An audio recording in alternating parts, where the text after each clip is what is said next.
Magandang umaga po ng Biyernes, August 25, 2023. Latest weather update po muli tayo ngayon. At eto na nga po, muli pong namataan. Ito nga pong si Bagyong Goring, At ang kanyang mata po ay may yung pong 265 kilometers east of Basco, Batanes po yan. At ang hangin niya po ngayon ay pumapalo pa rin po sa 85 kilometers per hour. Yung bugso niya po medyo lumakas na po, nasa 100 kilometers per hour na po siya.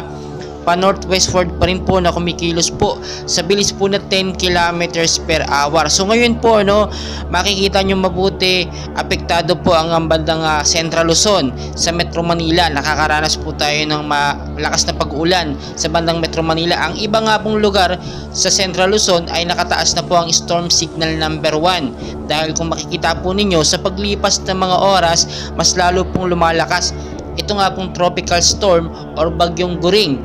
At inaasahan po natin sa paglipas po ng ilang mga oras or ilang araw ay posible po ito maging isang ganap na malakas na bagyo or posible maging super typhoon. Hindi po natin masasabi yan dahil babago-bago po ang kanyang galaw. Makikita nyo naman mabuti, paglipas ng ilang mga araw, posible pa po itong magtagal dito nga po sa loob ng ating Philippine Area of Responsibility. Yung kanyang direction po kasi makikita nyo halos paikot po siya. Dito nang galing, unti-unti yan. Dito sa may pulang dot sa pinakadulo dyan po yung pinakamalakas na kanyang tatamaan, which is mas malapit po sa Central Luzon. So ngayon pinag-iingat pa rin po at lagi tayo nagpapaalala sa mga lugar pong mabababa. Kapag ka nagkaroon po ng patuloy na pag-uulan, posible po at asahan natin magkakaroon po yan ng pagbabaha. Sa matataas na lugar po, lalo po dyan, mag-ingat po kayo sa banta po ng landslide.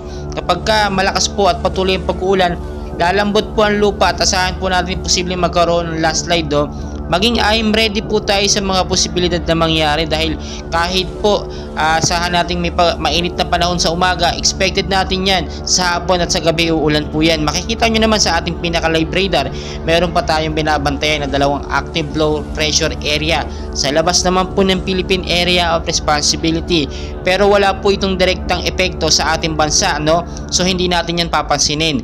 Ang ating binibigyan ng priority ngayon at focus, ito nga pong Bagyong Goring na nakapasok sa loob ng PAR kasi pwedeng ikutin niya itong Central Luzon sa Visayas hanggang sa Mindanao. So mag-ingat po tayo and paki-share, paki-like, subscribe na rin po and pahit ng notification bell para po updated kayo sa ating mga weather updates and syempre awareness na rin ito para sa ating mga kababayan. Please, maraming salamat po and please huwag niyo kalimutan mag-like and subscribe for more weather updates. Maraming salamat po.